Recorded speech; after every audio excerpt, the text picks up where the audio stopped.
It's time to dish the dirt about the Community Farm project. Meet my guests today, Matt Kotfila, Littleton's Community Farm manager, and Amy Tarlow-Lewis, founder and development volunteer of the farm. So, Amy, what made you decide to start a community farm? Yeah, so back in 2012, there was a piece of property in Littleton that I had a lot of concerns about. It was prime agricultural soil and what the future might be for it. And I kind of thought, you know, if we could do something with this piece of land in town, what could we do? And I thought it would be really great to start a community farm, because I'd heard about these sort of mythical places like Landsake down in Weston, Mass, which was started back in the 70s. And I thought, you know, this town believes so much in agriculture, and we have so many great, wonderful family-owned farms. It would be such a great addition to have a community piece where the community could come and learn and get involved directly in farming. And that's sort of where the idea came from. And I kind of thought about it for a long time, and then I had talked to some people in town, and they said, well, you should have a meeting over at the library. So I did, and I spread the word about my idea, and about 18 people showed up at the library in one September day, and I said, this is my idea, and I'd like to move forward with it, and everyone thought it was a great idea, and we just started moving from there. So you did have a lot of people interested when you started. Yeah, we did. Yeah, there was a lot of enthusiasm for it. I bet it's grown since then. It has. So when we first started, we were just a small group of people with a lot of ideas and passion and excitement. And from there, I worked closely with Rick Finley, who helped me work closely with New England Forestry Foundation to secure a lease for about 2.3 acres of land. And then I had worked with another small group of people who really encouraged me to start filing for our 501c3 application, which is a pretty lengthy process. At the time, it was like a 32-page, very complicated document to file. But you did it. And we did it with some help, absolutely. And so this is determination. Yeah, and then even though we didn't have our 501c3 so people could get the tax benefit from their donation, we did start to fundraise, and literally I sat around the meeting and I was like, we need money, and people just literally opened their wallets up, handed me money, and I went to the bank and opened an account with our treasurer, the initial treasurer at the town was a good friend of mine, Jenna Brownson, and she helped me get a P.O. box so we'd have a mailing address, and we filed our articles of incorporation, and we just sort of moved through all those pieces and got our bylaws written. And we saved money and fundraised for about 2 years, and then we felt like, you know, we were ready, and we had Rick Finley and some other people open up the fields and dig out all the big rocks, and then we had, what do you call it, the plants Cover crop? Cover crop, thank you. Cover crop put down for the season, and lime spread, and we hired our first farmer, Sarah, and we just started selling CSAs, and we didn't know if anyone would buy any CSAs. You know, we had no one had ever farmed on this piece of land ever intensively as we are. So we honestly didn't even know if the land would produce anything. So it was a little bit of a wing and a prayer, and we asked people to give their money and their donations to us on an idea and a passion, and people did. That the land you weren't sure of, I'm surprised, since Littleton is such a farm community. You would think that every property is ready for farming. Yeah. But I'm like thinking of being in your place, and you had to be so excited that your dream for helping or for doing this was coming true so well. Yeah, no, it did, and I always tell people, you know, people said, oh, you have fundraising experience, you have farming experience, and I have no farming experience, no gardening experience. My husband actually asked me not to touch his plants at our house because I just am not very good at that. But I just worked hard, and I asked a lot of questions, and I really relied on a lot of the other community farms in the area for support. And what I was smart about was knowing what I didn't know and trying to partner with someone who could kind of fill in that missing piece and would sort of give that gift to us. Wow. And that's really how the community kind of helped pull it all together. Yeah. So it was a lot of people. Well, you certainly all are busy planting and packaging and growing all these veggies. But I happen to know that you do give a lot away, right? Yeah. Yeah. So Matt, you and Christine donated how many thousand pounds of food last year? About 6,000 pounds. Wow. Yeah. Yeah, that's amazing. Yeah. Yeah. Amazing. So you've been hired to look over the farm. Yeah. I'm going to be the farm manager this year. Good. Yep. I started in February. Were you always interested in farming? I mean, what got you into that particular place? Yeah. I have really fond memories of starting seeds in a big turkey pot with my grandfather growing up, and he always used to save tomato seeds and grow tomatoes and rhubarb and different things in his garden. And so we started some seeds in some pots and covered it with saran wrap to create a little, cold frame greenhouse. And I just remember, I think that's when I fell in love with farming and gardening.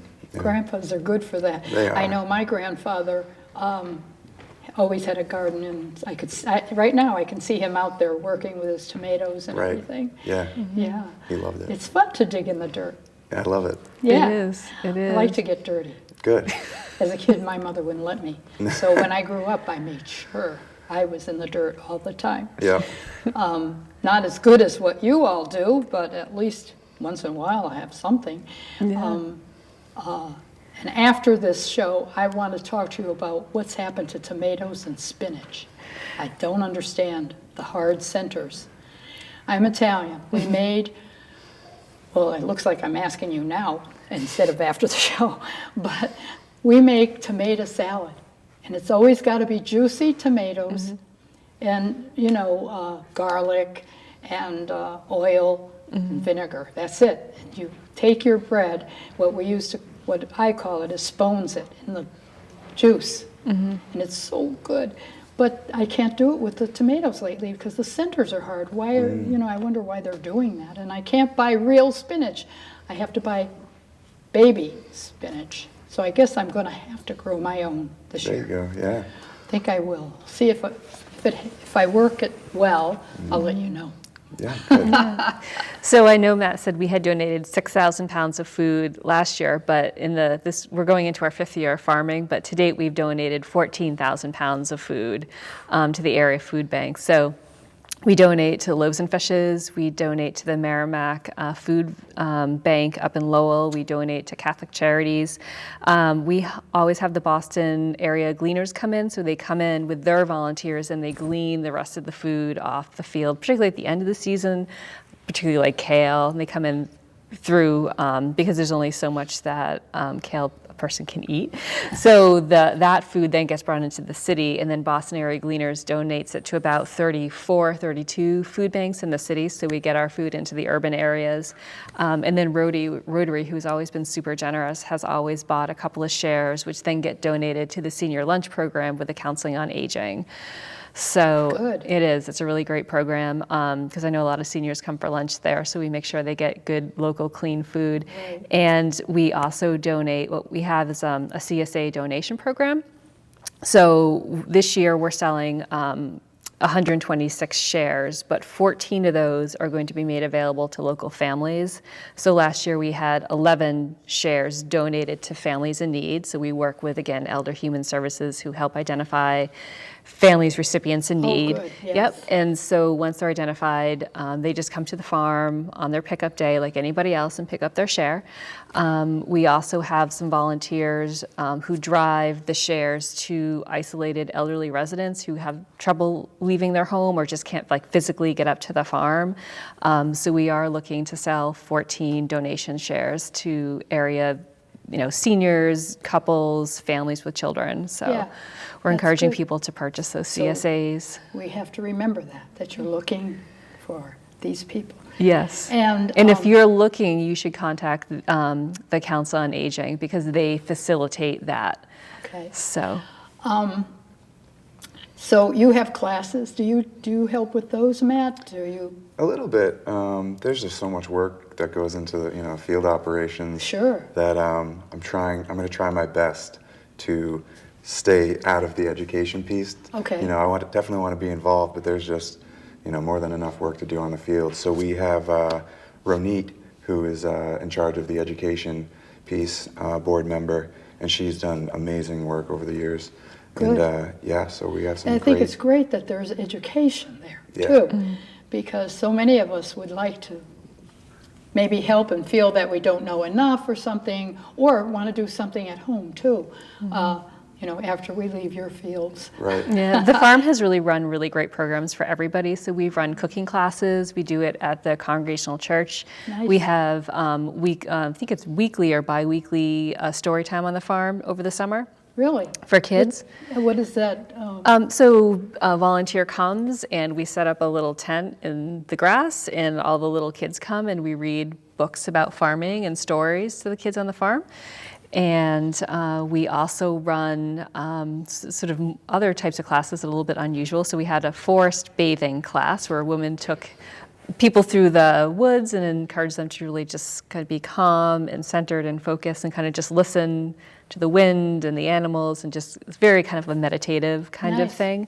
You've grown. We've done canning. Christine Nordhaus, who's really wonderful, has done some really great canning classes out of her kitchen, learning how to can tomatoes and stuff like that. Did you ever think, when the day you said, wouldn't this be nice, that it would get this big? Yeah, it was kind of a wing and a prayer. I was like, I hope this works. So we're still here. It's still here. So excellent. So, do you have some farming plans for the year? Yeah. What are you going to be growing, Matt? Like, for instance, when is the best time to put the plants in? Well, there's a lot of, cold-friendly crops, like everything in the cabbage family, kale, cabbage, kohlrabi, that can go in early in the spring and can handle some cold weather. But, stuff like tomatoes and eggplant and peppers, you really need to wait until late May, early June to put those in the ground, or it'll still be too cold for the roots. Yeah. So we're going to be growing a little bit of everything this year. Hopefully pretty soon I'll be able to start putting some peas in the ground.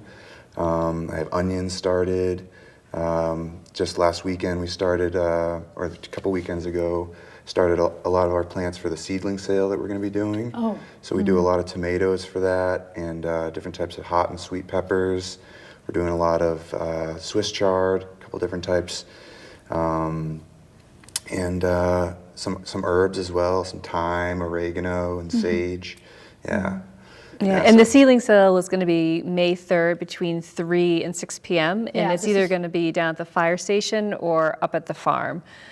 So we hope. I was going to ask you that because, people are going to want to know, especially if they're, I'm with the Littleton Country Gardeners, so they're going to be looking for you. And all and I think they did it last year. I don't know if you guys are going to do it this year, but a pre-sale, so you can order your plants ahead of time, and then you just have to come pick them up. So you get them locked in and saved to the side for you. Okay. So we should be doing that again. Okay.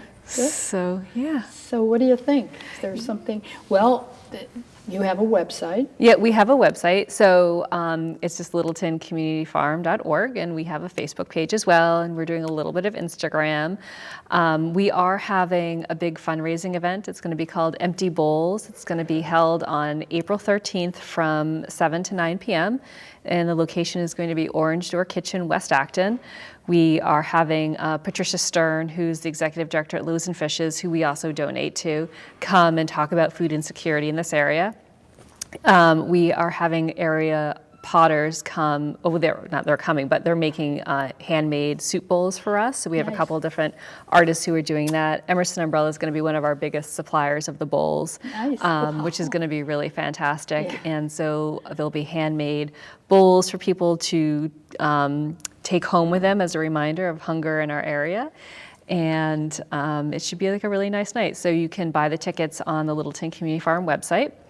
And we are also having on the 30th of this month from 2 to 4 at the Reuben Hoare Library a volunteer gathering. So the farm, although we have Matt, who's our paid professional farmer, we really rely on volunteers. So we have on-farm jobs such as work traders, and we had people who come and drop in on the farm and just kind of work at those open hours. About, tours. Oh, tours of the farm? Yeah. I don't know. I look forward to doing many tours. He can do tours on the farm. I wondered Yeah. because, right now I'm thinking that's what I would like, because I'd like to see what you're doing and what it looks like and steal some ideas. I think that's a great idea. Do you want to tell her about the work trade program that you run?